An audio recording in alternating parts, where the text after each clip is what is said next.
நீங்கள் நேற்று நைட்டு படம் பார்த்துட்டு நான் ஆக்சுவலாக தூங்கலை, நான் வெயிட் பண்ணிகிட்டு இருந்தேன் உங்கள் காலுக்காக.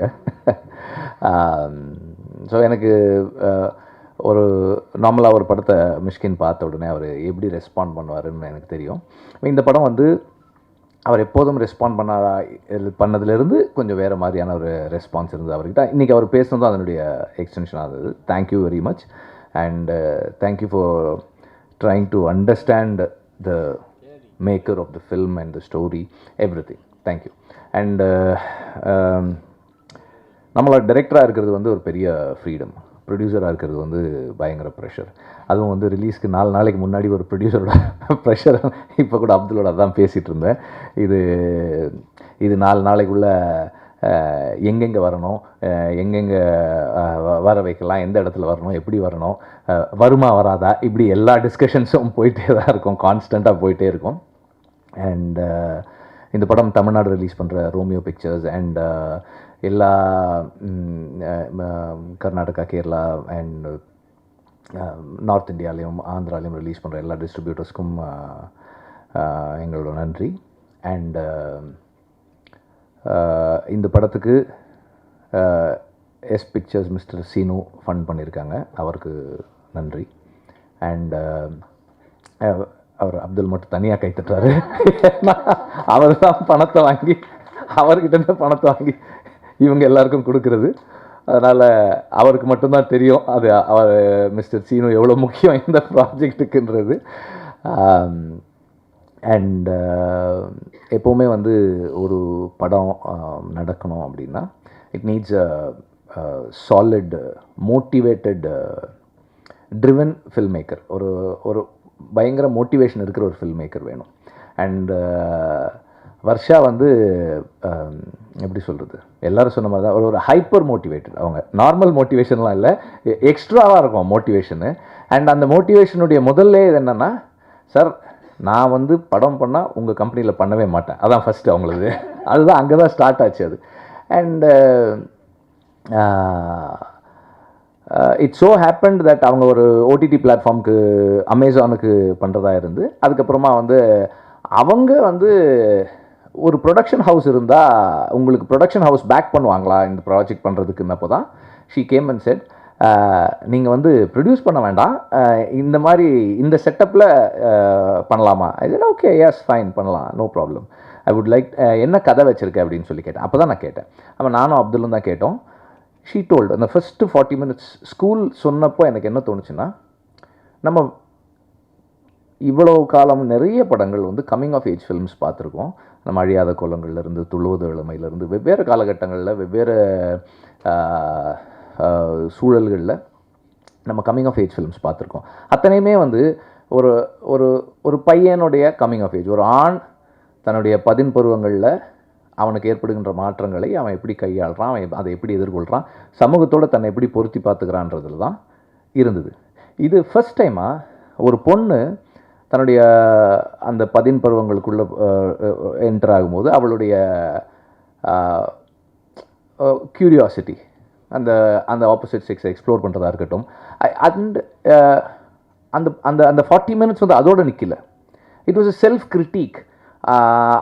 அந்த ஃபேமிலியை, அந்த எஜுகேஷன் சிஸ்டமை எல்லாத்தையுமே கேள்வி கேட்கக்கூடியதாக இருந்தது, in a very fun way. That I really liked.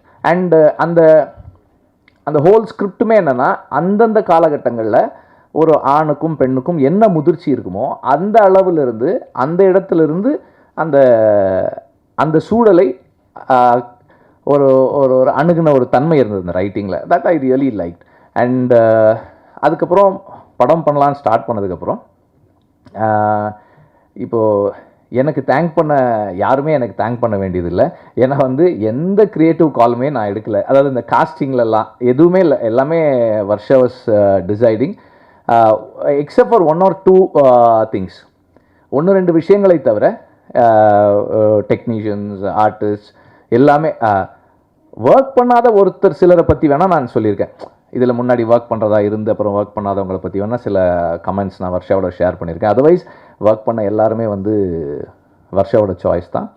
And she has inspired the whole team to commit themselves and give their 100% to the film. ஒரு டிரெக்டரோட ஸ்பெஷல் அதுதான். அண்ட் இந்த டீமில் ஒர்க் பண்ண எல்லாருக்குமே வந்து என்னுடைய தேங்க்ஸ். அண்ட் ஒரு ஒரு ஒரு படத்தை நிகழ்த்துறதுக்கு எல்லா நிலைகள்லையும் எல்லாருமே தேவை.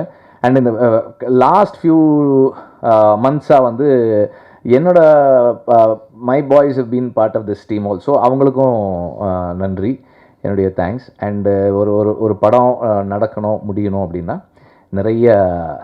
நிறைய விஷயங்கள், every thing should fall in place. And ஒவ்வொரு படத்துக்கும் ஒவ்வொரு விதமான அப்ரோச் இருக்குது, ஒவ்வொரு விதமான ரைட்டிங் இருக்குது, ஒவ்வொரு விதமான மேக்கிங் ஸ்டைல் இருக்குது, ஒவ்வொரு பட்ஜெட் இருக்குது. எல்லாம் வெவ்வேறையாக இருந்தாலும் ஒன்று மட்டும் கடைசியாக ஒரு இடத்துக்கு வரும், இந்த ப்ரெஸ் மீட்டு, மீடியா எல்லாருக்கிட்டையும் வந்து இந்த படத்தை நல்லபடியாக கொண்டு போய் சேருங்க அப்படின்னு சொல்கிறது. அது மட்டும் எந்த மாற்றமும் இல்லாமல் அப்படியே இருக்கும். ஏன்னா நிறைய இன்ஃப்ளூயன்ஸ், நிறைய ஏஜென்சி வந்து உங்ககிட்ட இருக்குது.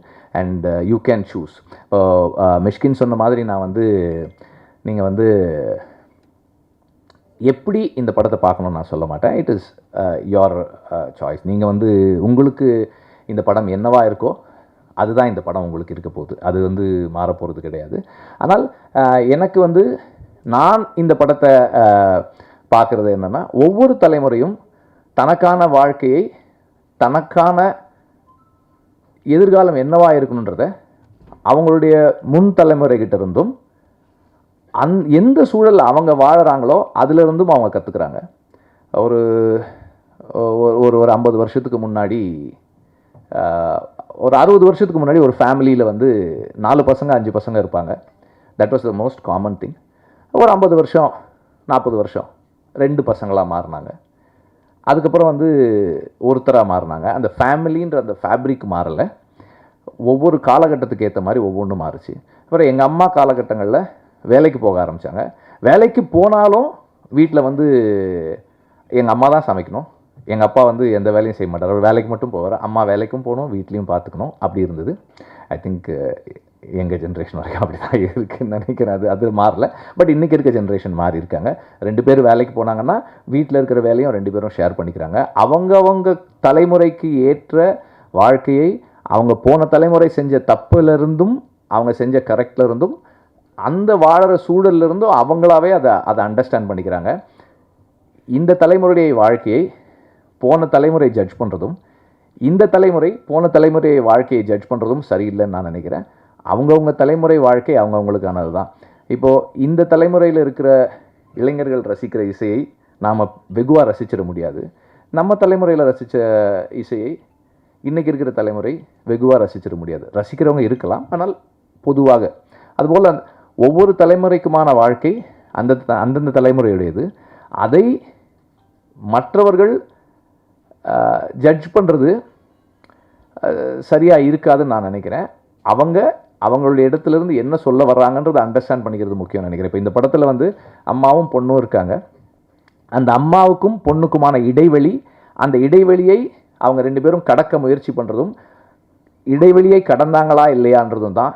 அவங்க எந்த ஒரு பாயிண்டில் 2 பேரும் ஒருத்தர் புரிஞ்சுக்கிறாங்களோ அல்லது புரிஞ்சிக்க முயற்சி பண்ணுறாங்களோன்றது தான் இந்த படத்தினுடைய ஒரு ஃபைனர் ஆக்குன்னு நான் நினைக்கிறேன். வெவ்வேறு விஷயங்கள் இருந்தாலும் இதுக்குள்ளே ஒரு தாயும் மகளும் ஒருவரை ஒருவர் அவர்களுடைய குறைகளோடு ஏற்றுக்கிறது தான் நான் நினைக்கிறேன். அந்த அளவில் நான் பார்க்குறேன். அண்ட் நடித்த ஒவ்வொருத்தருக்கும், டெக்னீஷியன்ஸ் எல்லாருக்கும் தனித்தனியாக தேங்க் பண்ணணும். ஆனால் அதுக்கான நேரம் இருக்கான்னு தெரியல. இதில் முக்கியமாக ஒரு 2-3 பேர் மட்டும் நான் மென்ஷன் பண்ணுறேன். எல்லா டிஓபிஸ் 3 பேருமே வந்து எனக்கு என்ன ரொம்ப பிடிச்சிருந்ததுன்னா, இந்த டிஓபிஸ் எல்லாரை விட Varsha is young in experience, but everybody gave in their 100% commitment and support to her vision. நான் ரெண்டு சந்தர்ப்பங்களில் ஷூட்டுக்கு போயிருந்தேன். ஃபஸ்ட்டு டே நினைக்கிறேன்ல ஸ்கூலுக்கு, ஃபஸ்ட்டு டேயோ செகண்ட் டேவோ ஸ்கூலுக்கு போயிருந்தேன். அந்த காலேஜ் போர்ஷன் ஒன்று எடுக்கும்போது நான் போயிருந்தேன். அப்போவும் வந்து எனக்கு வந்து he reminds me so much of Shanky. Shanky வந்து பாலமேந்திர சரோட சன். ஸோ எனக்கு உங்களை பார்க்கும்போது எனக்கு அவரை பார்க்குற ஞாபகம் வருது. அடிக்கடி. பிகாஸ் அதே மாதிரியான ஷங்கி ரொம்ப கூல் பர்சன். எந்த பாலுமகேந்திர சாருக்கு ரைட் ஆப்போசிட். அவர் வந்து பாலுமகேந்திர சார் வந்து ரொம்ப கோவமாக ரொம்ப அக்ரெசிவாக இருப்பார் ஸ்பாட்டில். ஷங்கி வந்து அதே வேலையை அதே எஃபிஷியன்சியோட சத்தமே இல்லாமல் செய்வார். அந்த மாதிரி தான் இருந்தது பிரின்ஸோட ஒர்க்கு. அண்ட் வர்ஷா என்ன கேட்டாலும் he was always yeah okay will do it, என்ன யா ஃபைன், அவ்வளோதான் இருந்தது. அந்த மாதிரி தான் இருந்தார். ஸோ அண்டு அந்த அந்த 30s வந்து நான் போகலை, செட்டுக்கு போகலை. But anybody all of them ஒரு டைரக்டருக்கு எப்படி சப்போர்ட் பண்ணணுமோ அப்படி அந்த அந்த அந்த ஸ்கிரிப்டுக்கும் டைரக்டருக்கும் எக்ஸ்டென்ஷனாக இருந்தாங்க. And all the boys in the film, like I mean பாய்ஸ்னால் 3 பசங்க, 3 பேருமே வந்து they had played the roles well. ரிதுவுக்கு வந்து ஒரு அந்த ஸ்கூலில் ஒன்று இருக்குது. அப்புறம் லேட்டர் 30s ஒரு போர்ஷன் இருக்குது. அந்த டைம் வந்து it really worked and both of them had done a very good job. And அம்மா டிஜே ஆஸ் ஆல்வேஸ். ஆக்சுவலாக நான் டிஜே வந்து ரொம்ப தேங்க் பண்ணேன் இந்த படத்தில் பண்ணதுக்கு. பிகாஸ் ஃபார் டிஜே அது சின்ன ரோல், டிஜே பண்ணியிருக்க ரோல்ஸோட கம்பேர் பண்ணும்போது சின்ன role. But he wanted to do the film for Varsha. Varsha கேட்குறாங்க, அதனால் நான் பண்ணுறேன்னு சொல்லிட்டு done. And then the other person Shashank is a new boy. He is also done the எனக்கு ஆக்சுவலாக இன்டர்மிஷனில் ஒரு எபிசோடு இருக்குது. அது வந்து பசங்க எப்படி ரியாக்ட் பண்ணுவாங்க தெரியல. வி ஹேட் அ ஸ்க்ரீனிங், ஒரு 1000 காலேஜ் ஸ்டூடெண்ட்ஸை கூப்பிட்டு போட்டு காமிச்சோம். அதில் வந்து அந்த இன்டர்மிஷனில் ஒரு ஈவெண்ட் ஒன்று நடக்கும். அதுக்கு பாய்ஸ் எப்படி ரியாக்ட் பண்ணுவாங்க அப்படின்னு எனக்கு பார்க்கணுன்னு இருந்தது. ஆக்சுவலாக பாய்ஸ் கிளாப் பண்ணாங்க. I was surprised. ஓகே, இன்றைக்கி இருக்கிற பசங்க கொஞ்சம் டிஃப்ரெண்ட்டாக இருக்காங்க. நான் வந்து என்னோட டைம்ஸில் காலேஜ் ஸ்டூடெண்ட் அப்படி ஒரு சீன் பார்த்துருந்தேன், I might not have enjoyed it. But பசங்க இன்றைக்கி அது கிளாப் பண்ணாங்க. I think there is lot of change. இந்த தலைமுறை என்னுடைய தலைமுறையிலேருந்து வேறு மாதிரி தான் வாழ்க்கையை பார்க்குது, உறவுகளை பார்க்குதுன்றதுக்கு எனக்கு அது ஒரு இதாக இருந்தது. அண்ட் அம்மா, பொண்ணு, பாட்டி, அவங்க 3 பேரும் வந்து 3 generations. There is a scene where அம்மா வந்து பொண்ணை ஒரு விஷயத்துக்காக கேவலமாக பார்ப்பாங்க. பாட்டி வேறொரு விஷயத்துக்காக அம்மாவை கேவலமாக பார்ப்பாங்க. ஒவ்வொரு ஜெனரேஷன் எப்படி பார்க்குதுன்றது அது படமாக பார்க்கும்போது வில் see that. அது எப்படி இப்போ சொன்னால் எப்படி இருக்குன்னு தெரியல. அதனால் I am staying away from it. And all of them would have done it with such conviction. அண்ட் எனக்கு வந்து உண்மையிலேயே வந்து அவங்க 3 பேரும் வந்து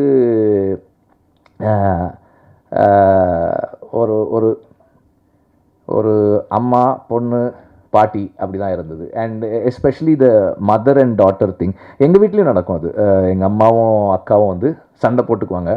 நமக்கு பார்க்கும்போது எப்படி இருக்குன்னா, ஐயோ இவ்வளோ சண்டை போட்டுக்கிறாங்களே, இனிமேல் வாழ்க்கையில் இவங்க பேசிக்கவே மாட்டாங்க போல் இருக்கே, இவ்வளோ சண்டை போடுறாங்களே அப்படின்னு இருக்கும். அப்புறம் ஒரு 2 நாள் கழித்து அதே ஃபோன் கான்வர்சேஷன் ரொம்ப நார்மலாக எதுவுமே நடக்காத மாதிரியே இருக்கும். நம்மலாம் இப்படி சண்டை போட்டோன்னா நார்மல்சிக்கு வர்றதுக்கே ஒரு 2 மாதம் 3 மாதம் ஆகிடுமே அப்படின்ற மாதிரி இருக்கும். ஆனால் அந்த அந்த அந்த how a mother and daughter can shift between extremes, அது வந்து இதில் ரொம்ப நல்லா இருந்தது.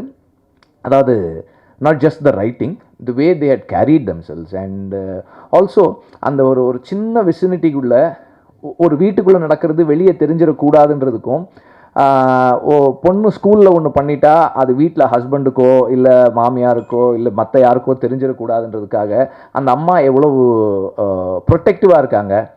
அண்ட் அம்மா அவ்வளோ ப்ரொடெக்டிவாக இருக்கும்போது பொண்ணு எப்படி அக்ரெசிவாக அதை அண்டர்ஸ்டாண்ட் பண்ணிக்கிறா. அந்த ட்ரெய்லரில் ஒரு இது இருக்கும், இனிமேல் நான் உனக்கு பிடிச்சது என்ன உனக்கு பிடிக்காததெல்லாம் வேணும்னு பண்ணுவேன், எனக்கு பிடிச்சது மட்டும் பண்ணும். அது எதுக்குன்னா அம்மா வந்து அவங்கள ப்ரொடெக்ட் பண்ண ட்ரை பண்ணதுக்கான ரெஸ்பான்ஸாக தான் அது இருக்கும். ஸோ அந்த மாதிரி இந்த equation between the mother and daughter 2 பேருமே ரொம்ப நல்லா பண்ணியிருந்தாங்க. அண்ட் பாட்டி வந்து ஷீ இஸ் வெரி நேச்சுரல். அவங்க வந்து she was very natural. And காலேஜில் நம்ம பார்க்குற பாய்ஸ் அண்ட் கேர்ள்ஸ் வந்து they were not the usual kind of people we see in films. ரெகுலராக நம்ம சினிமாவில் பார்க்குற காலேஜ் ஸ்டூடெண்ட்ஸாக இல்லை, வெவ்வேறு விதமாக இருந்தாங்க. And inclusiveness of at all levels எல்லாமே இருந்தது. அண்ட் எனக்கு உண்மையிலே படத்தில் ரொம்ப பிடிச்சிருந்தது ஒரு டாக்டர் ஒருத்தவங்க வருவாங்க. அந்த காலேஜ் எபிசோடில் ஒரு டாக்டர் வருவாங்க. அந்த டாக்டரோட காஸ்டிங், அவங்கள நம்ம நார்மலாக வந்து அப்படிப்பட்ட ஒருத்தங்களை வந்து நம்ம டாக்டர்னு காஸ்ட் பண்ணுறதுக்கு யோசிப்போம். ஸோ ஒரு டைப் காஸ்ட் ஒன்று இருக்கும். ஒரு டாக்டர்னால் இப்படி இருக்கணும், ஒரு ஒரு ஒரு இன்னொரு வேலை செய்கிறவங்கன்னா ஒரு மாதிரி இருக்கணும் அப்படின்னு ஏதோ சில டைப் காஸ்ட் இருக்கும். அதெல்லாம் பிரேக் பண்ண ட்ரை பண்ணது ரொம்ப நல்லா இருந்தது. அந்த டாக்டர் உடைய காஸ்டிங் வந்து இந்த படத்தில் எனக்கு ரொம்ப ரொம்ப பிடிச்சிருந்தது. இந்த மாதிரி நிறைய விஷயங்கள் இந்த படத்துக்குள்ளே இருக்குது. இன்னும் நிறைய அண்ட் எடிட்டிங் வந்து first it starts happening in the writing and then it happens while shooting and then it happens in the table. And டேபிளில் எடிட் நடக்குதுன்னும் போது எடிட்டர், டைரக்டர், அப்புறம் இவங்க 2 பேர் க்ரியேட்டிவாக ஏதாவது ஒன்று ஒர்க் பண்ணாங்கன்னா அதுக்கப்புறம் வெளியே அந்த எக்ஸ்டர்னல் ஃபேக்டர்ஸ், ப்ரொடியூசர்ஸ், டைரக்டரோட ஃப்ரெண்ட்ஸ், எடிட்டரோட ஃப்ரெண்ட்ஸ், கருத்து சொல்கிறவங்க, நடிகர்கள். இப்போ இங்கே அந்த ப்ராப்ளம் இருக்காதுன்னு நினைக்கிறேன். பட் ஜென்ரலாக எல்லாருமே சொல்லுவோம், ஒரு இன்புட்டை வாங்கி ஒன்று ஒன்றா சேர்த்து ஃபைனலாக ஒரு படமாக ஒன்று வந்து எடுத்துகிட்டு வந்து சேர்க்கும்போது that is what we see. இப்போ இந்த படத்தை பொறுத்த வரைக்கும் the edit is very special. Because இது வந்து நான் முதல் தடவை அந்த ஃபஸ்ட்டு அவங்க எனக்கு காட்டினதுலேருந்து நான் ஃபீல் பண்ணுறது அதுதான். இந்த edit is very new age approach to film editing. Regular edit pattern இல்லாமல் it's a very new age approach to a film. இந்த படத்தை ஒரு படத்தை ஒரு சீனை இந்த ஸ்பேஸில் பார்க்கணும் அல்லது இந்த பேசிங்கில் வைக்கணுன்றதெல்லாம் மீறி ஓவராலாக ஒரு சீன்றது இல்லாமல் ஒரு சீக்வன்ஸாக ஒரு ஃபில்மாக என்ன எமோஷன் கன்வே பண்ணணுமோ அதை கொண்டு வந்து சேர்க்குறதுக்கு இந்த எடிட் யூஸ் பண்ணியிருக்காங்க. ஒரு நரேட்டிவ் டூலாக எடிட்டை யூஸ் பண்ணியிருக்காங்க. எல்லாருமே அதை தான் பண்ணுறோம். பட் ஒரு சீனாக அல்லது ஒரு ஒரு ஒரு சீக்வன்ஸ் ஆஃப் ஷார்ட்ஸாக இல்லாமல் ஒரு ஹோலிஸ்டிக்காக ஒரு இமோஷனை கன்வே பண்ணுறதுக்கு அதை யூஸ் பண்ணியிருக்காங்க, which is a very interesting thing. And music, நான் வந்து அமித் திரிவேதியோட ஒரு தடவை கூட இன்னும் பேசினது கூட கிடையாது. அனுராக் வந்து படம் காமிச்சேன் நான் விடுதலை ஷூட்டில் இருந்தப்போ. என்ன நடந்துகிட்ருக்கு, அவரும் வந்து இந்த படத்தை ஆரம்பத்தில் ப்ரொடியூஸ் பண்ணுறதுக்கு பேசணும், அப்புறம் பண்ண முடியல. என்ன நடந்திருக்கு, அந்த படம் என்ன ஆகிட்டு இருக்கு அப்படின்னாரு. நான் விமியோ லிங்க் இருக்குது நீங்கள் பார்க்குறீங்களான்னு சொன்னேன். ஃபர்ஸ்ட் ஹாஃப் காமிச்சேன். நான் வந்து அந்த ஃபைட் சீக்வன்ஸ் எடிட் பண்ணிட்டு இருந்தேன். பக்கத்து ரூமில் அவர் பார்த்துட்டு டபால்னு ஓப்பன் பண்ணிட்டார். இதுதான் படம், எனக்கு ரொம்ப பிடிச்சிருக்கு, இது செகண்ட் ஹாஃப் நான் பார்க்கணும், இருக்காரு. This is a musical film, இதுக்கு வந்து அமித் மியூசிக் பண்ணால் சூப்பராக இருக்கும். யார் பண்ண போகிறது இல்லை, சந்தோஷ் பேசிக்கிட்டு இருக்கோம், இன்னும் எதுவும் ஃபைனலைஸ் பண்ணலன்னா, இல்லை இது அமித் பண்ணால் சூப்பராக இருக்கும், இருங்க நான் சொல்கிறேன். அப்போது சந்தோஷ் நாராயணோட பேசியிருந்தோம். பட் அவங்களுக்கு அந்த பெரிய படங்கள் கமிட்மெண்ட் இருந்தது. அதனால் வந்து எப்போ என்னன்னு ஒரு கிளாரிட்டி இல்லாமல் இருந்ததால் அமித் நான் இப்போ பேசுகிறேன்னாரு. 7ஆம் தேதி பேசினார், அந்த எந்த மந்த்துன்னு மறந்துடுச்சு. 7th பேசினார். 11th வந்து வர்ஷா பாம்பே போய் அவரை மீட் பண்ணி அங்கேருந்து கடகடன் டியூன்ஸ் எல்லாம் வந்தது, எல்லாமே முடித்தாங்க. ஸோ அனுராகுடைய பேஷன் ஃபார் பேட் கேர்ள், அவருடைய கன்விக்ஷன், அவருக்கு இந்த படத்து மேலே இருக்கிற பிலீஃப் அண்ட் ஹை ஹோப்ஸ் ரொம்ப சர்ப்ரைசிங்காக இருக்கும். ஏன்னா வந்து நான் அப்படியா அந்த அளவுக்கு இருக்கா ஓகே அப்படின்ற மாதிரி இருக்கும் அவருடைய excitement about this film. So அவருக்கும் இந்த நேரத்தில் நான் நன்றி தெரிவிச்சுக்கிறேன். அண்டு இன்னும் நிறைய ஆட்கள் இருக்காங்க, யாராவது விட்டோமா? So as I said in the beginning, ப்ரொடியூசராக இருக்கிறது வந்து ரொம்ப டாக்ஸிங்கான வேலை. இது டைரக்டர் வந்து ஜாலி, க்ரியேட்டிவாக நம்ம இருப்போம், நம்ம ஒரு ப்ரொடியூசரை கேட்போம், அது வந்துடும், முடிஞ்சிடும், அவ்வளோதான் அது. அண்டு அதில் உண்மை ஒரு பெரிய இது, நம்ம வேலையை மட்டும் நம்ம செய்யணும், அவ்வளோதான். இது ஒரு ப்ரொடியூசராக இருந்தால் நம்ம டீசருக்கு கீழே வர்ற கமெண்ட்லேருந்து எல்லாத்துக்கும் நம்ம வந்து கவனமாக இருக்க வேண்டியிருக்கும். ஓகே, இப்போ ஒருத்தர் பேசும்போது யோசிச்சிட்டே இருந்தேன், ஓகே இதுக்கு என்ன கமெண்ட் வரப்போகுது, அடுத்தடுத்து என்ன வரும், ஓகே நம்ம இப்போ பேசும்போதே ஒன்று ஸ்லிப் ஆயிடுச்சு எனக்கு. நான் யோசித்தேன், ஓகே இப்போ அடுத்து இதுக்கு என்ன சொல்ல போகிறாங்க, இப்படி தான் யோசிச்சுக்கிட்டே இருக்கிறேன். ஏன்னா இது எல்லாமே நேரடியாக படத்துடைய வணிகத்தை பாதிக்கும் அப்படின்னும் போது அது ஒரு ப்ரொடியூசராக வந்து ஒரு பெரிய ப்ரெஷராக மாறுது. மிஷ்கினும் நானும் சில விஷயங்கள் பேசிக்கிட்டு இருந்தோம் கொஞ்ச நாளைக்கு முன்னாடி.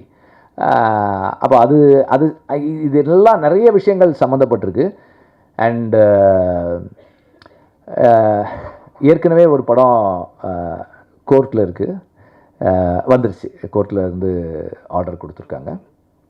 அடுத்து என்ன நடக்க போகுதுன்னு மனுஷி தான் அண்டு இந்த படமும் வந்து பேட் கேர்ளும் ரிவைசிங் கமிட்டியில் போய் UA16+ சர்டிஃபிகேட்டு வாங்கியிருக்கோம். It's UA. படத்தோட டீசர் பார்த்துட்டு கொஞ்சம் ஹைப்பர் சென்சிட்டிவாக சில கமெண்ட்ஸ் அண்ட் சில அசம்ஷன்ஸ் இருந்தது. பட் படம் அந்த மாதிரியானதாக இல்லை. படங்களை தணிக்கை குழு தான் வந்து எந்த படத்தை யார் பார்க்கலாம், எந்த அளவில் பார்க்கலான்னு தீர்மானிக்கிற அமைப்பு. அந்த அமைப்பு UA16+ கொடுத்துருக்காங்க இந்த படத்துக்கு. அண்டு இதுக்கு முன்னாடி ப்ரொடியூஸ் பண்ண மனுஷி ஒரு sensor screening and 2 revising committee screening கோர்ட்டுக்கு போய் இப்போது வந்திருக்கு. ஸோ ப்ரொடியூசராக இருக்கிறது வந்து பெரிய சேலஞ்சாக இருக்குது நம்மள மாதிரி ஆட்களுக்கு. பெரிய ப்ரொடியூசர்ஸ் கிடையாது, சின்ன ப்ரொடியூசர்ஸ், அங்கங்கே கொஞ்சம் கடன் வாங்கி எப்படி படம் எடுக்கிற ஆட்கள், நம்ம ஃபைனான்ஸ் வாங்கி படம் எடுக்கிறவங்க. So it's a very big challenge. அதனால் வந்து என்ன யோசிச்சுருக்கோம்னா, பேட் கேர்ள் தான் வந்து கிராஸ் ரூட் ஃபிலிம் கம்பெனியுடைய கடைசி படமாக இருக்கும். அதுக்கப்புறம் கிராஸ் ரூட் ஃபிலிம் கம்பெனி கடையை சாத்துறோம். தேங்க்யூ.